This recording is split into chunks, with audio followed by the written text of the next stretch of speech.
आज़ान के बाद ये सूरत पढ़कर जो भी बंदा अल्लाह पाक से दुआ मांगे, अल्लाह पाक उसकी दुआ कबूल फरमाएगा, उसका हर मकसद अल्लाह पाक पूरा फरमाएगा।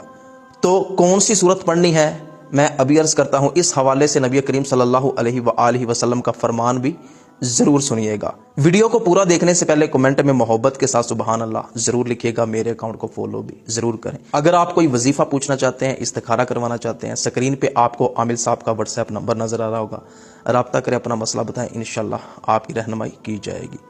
तो देखें, आज़ान की बहुत ज़्यादा फजीलत है। आज़ान के हवाले से नबी करीम सल्लल्लाहु अलैहि वसल्लम का फरमान आली शान है।